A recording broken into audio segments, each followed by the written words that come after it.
MA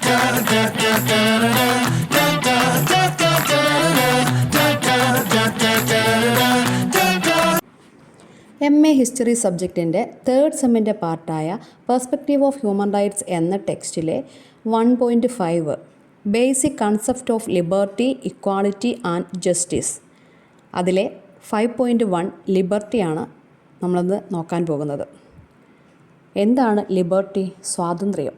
സ്വാതന്ത്ര്യം എന്ന ആശയം നൂറ്റാണ്ടുകളായി തത്വചിന്തകരും രാഷ്ട്രീയ സൈദ്ധാന്തികരും വിവിധ വിഷയങ്ങളിലെ പണ്ഡിതന്മാരും ചർച്ച ചെയ്യുകയും സങ്കീർണമായി പരിഷ്കരിക്കുകയും ചെയ്ത ബഹുമുഖമായ ഒരു ആശയമാണ്. അതിൻ്റെ കാതലിൽ ബാഹ്യശക്തികൾ അടിച്ചേൽപ്പിക്കുന്ന അല്ലെങ്കിൽ അടിച്ചമർത്തുന്ന നിയന്ത്രണങ്ങളിൽ നിന്നും അല്ലെങ്കിൽ പരിമിതികളിൽ നിന്നും മുക്തമായ അവസ്ഥയെയാണ് സ്വാതന്ത്ര്യം എന്ന് പറയുന്നത്. ഇത് വ്യക്തികൾക്ക് തിരഞ്ഞെടുപ്പുകൾ നടത്തുവാനും അവരുടെ ലക്ഷ്യങ്ങൾ പിന്തുടരുവാനും അവർക്ക് അനുയോജ്യമായ രീതിയിൽ ജീവിതം നയിക്കുവാനും അവസരം നൽകുന്നു. ഫ്രഞ്ച് വിപ്ലവം സ്വാതന്ത്ര്യം എന്ന ആശയത്തെ മാറ്റിമറിക്കുകയുണ്ടായി. അത് ഭൗതിക സമ്പത്ത് പരിഗണിക്കാതെ എല്ലാ പൗരന്മാർക്കും ലഭ്യമാക്കേണ്ട ഒരു പ്രധാന അവകാശമാക്കി. Thank you. There are various type of liberty. വിവിധ തരം സ്വാതന്ത്ര്യങ്ങളുണ്ട്. First one, political liberty. എന്താണ് പൊളിറ്റിക്കൽ ലിബർട്ടി? രാഷ്ട്രീയ സ്വാതന്ത്ര്യം. പീഡനത്തെക്കുറിച്ചോ പ്രതികാരത്തെക്കുറിച്ചോ ഭയപ്പെടാതെ രാഷ്ട്രീയ പ്രക്രിയയിൽ പങ്കെടുക്കുവാനും വോട്ട് ചെയ്യുവാനും പൗരപ്രവർത്തനങ്ങളിൽ ഏർപ്പെടാനുമുള്ള കഴിവാണ് രാഷ്ട്രീയ സ്വാതന്ത്ര്യം അഥവാ political liberty. Second one, personal liberty. വ്യക്തി സ്വാതന്ത്ര്യം. സാമൂഹികമോ സർക്കാർ പരമോ ആയ നിർബന്ധങ്ങളില്ലാതെ ഒരാളുടെ ജീവിതം, വിശ്വാസങ്ങൾ, മൂല്യങ്ങൾ എന്നിവയെക്കുറിച്ചുള്ള തിരഞ്ഞെടുപ്പുകൾ നടത്താനുള്ള സ്വാതന്ത്ര്യം. തേർഡ് വൺ, സാമ്പത്തിക സ്വാതന്ത്ര്യം. അനാവശ്യമായ ഇടപെടലുകളോ നിയന്ത്രണങ്ങളോ ഇല്ലാതെ സാമ്പത്തിക പ്രവർത്തനങ്ങളിൽ ഏർപ്പെടാനും സ്വത്ത് സ്വന്തമാക്കുവാനും സാമ്പത്തിക ലക്ഷ്യങ്ങൾ പിന്തുടരാനുള്ള കഴിവാണ് സാമ്പത്തിക സ്വാതന്ത്ര്യം അഥവാ എക്കണോമിക് ലിബർട്ടി.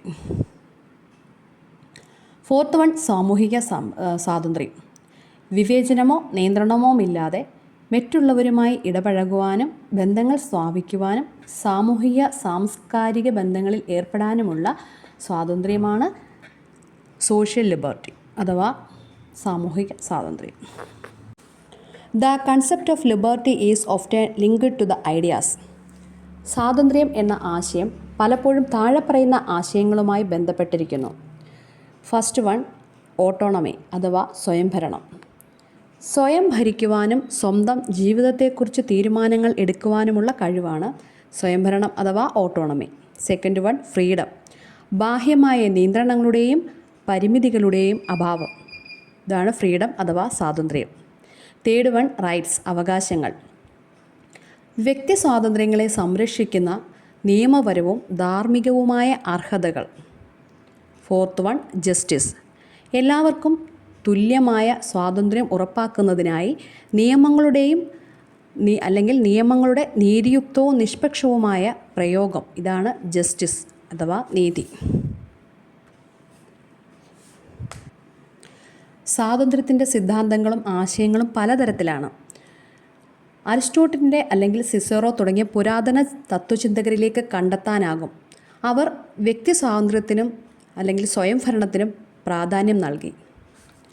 ആധുനിക കാലത്ത് John Locke, Emmanuel കാൻ്റെ, Isaiah Berlin തുടങ്ങിയ തത്വചിന്തകർ സ്വാതന്ത്ര്യ സങ്കല്പം കൂടുതൽ വികസിപ്പിക്കുകയും പരിഷ്കരിക്കുകയും ചെയ്തു.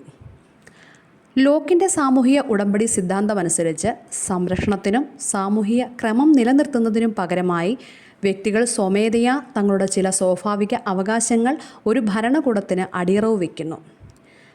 കാന്റിൻ്റെ ധാർമ്മിക തത്വചിന്ത വ്യക്തികളെ ഒരു ലക്ഷ്യത്തിലേക്കുള്ള മാർഗമായിട്ടല്ലാതെ സ്വയം ലക്ഷ്യങ്ങളായി കണക്കാക്കേണ്ടതിൻ്റെയും അവരുടെ അന്തർലീനമായ അന്തസ്സും സ്വയംഭരണാവകാശവും മാനിക്കേണ്ടതിൻ്റെ പ്രാധാന്യവും ഊന്നിപ്പറയുന്നു. ബെർലിൻ്റെ സ്വാതന്ത്ര്യത്തിൻ്റെ രണ്ട് ആശയങ്ങൾ: നെഗറ്റീവ് ലിബർട്ടിയും ബാഹ്യ നിയന്ത്രണങ്ങളിൽ നിന്നുള്ള സ്വാതന്ത്ര്യം. പോസിറ്റീവ് ലിബർട്ടി, ഒരാളുടെ ലക്ഷ്യങ്ങളും സ്വയം സാക്ഷാത്കാരവും പിന്തുടരുവാനുള്ള സ്വാതന്ത്ര്യം. ഇവ തമ്മിൽ വേർതിരിക്കുന്നു. ഈ വ്യത്യാസം വ്യക്തി സ്വാതന്ത്ര്യവും കൂട്ടായ ക്ഷേമവും തമ്മിലുള്ള സംഘർഷത്തെയും വ്യക്തി സ്വാതന്ത്ര്യത്തെയും സാമൂഹിക ഉത്തരവാദിത്തങ്ങളുമായി അല്ലെങ്കിൽ പൊതു നന്മകളുമായി സന്തുലിതമാക്കേണ്ടതിൻ്റെ ആവശ്യകതയെ എടുത്തുകാട്ടുന്നു. ചരിത്രത്തിലുടനീളം സാമൂഹികവും രാഷ്ട്രീയവും സാമ്പത്തികവുമായ മാറ്റങ്ങളോട് പ്രതികരിച്ചുകൊണ്ട് സ്വാതന്ത്ര്യസങ്കല്പം തർക്കവിഷയമാവുകയും പുനർനിർവചിക്കപ്പെടുകയും ചെയ്തിട്ടുണ്ട്.